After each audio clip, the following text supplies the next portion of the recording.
इन्द्र उवाच नमस्तेऽस्तु महामाये श्रीपीठे सुरपूजिते शङ्खचक्रगदाहस्ते महालक्ष्मी नमोऽस्तु ते।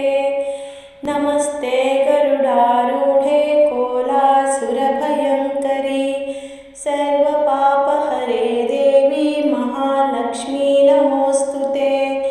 सर्वज्ञे सर्ववरदे सर्वदुष्टभयङ्करी सर्वदुःखहरे देवी महालक्ष्मी नमोऽस्तु ते।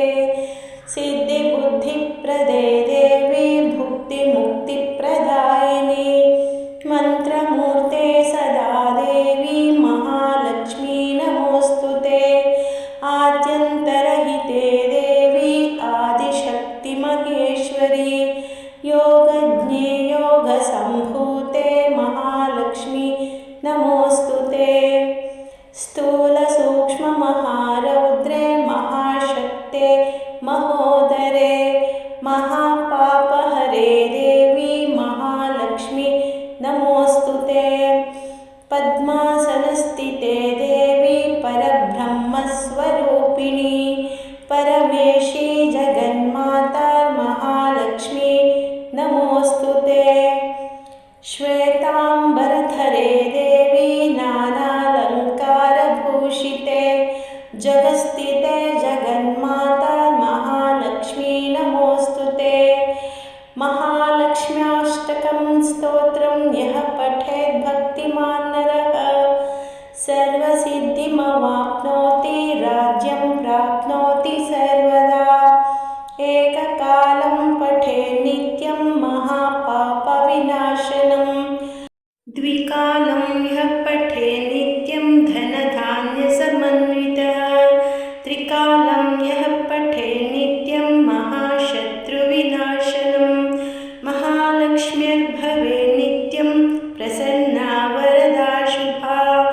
इति श्रीमहालक्ष्म्याष्टकस्तोत्रं सम्पूर्णम्। ॐ सर्वबाधाविनिर्मुक्तो धनधान्यसुतान्वितः मनुष्यो मत्प्रसादेन भविष्यति न संशयः। ॐ महालक्ष्म्यै नमः। ॐ सर्वबाधाविनिर्मुक्तो धनधान्यसुतान्वितः मनुष्यो मत्प्रसादेन भविष्यति न संशयः। ॐ महालक्ष्म्यै नमः। ॐ सर्वबाधाविनिर्मुक्तो धनधान्यसुतान्वितः मनुष्यो मत्प्रसादेन भविष्यति न संशयः। ॐ महालक्ष्म्यै नमः। ॐ तत्सत्।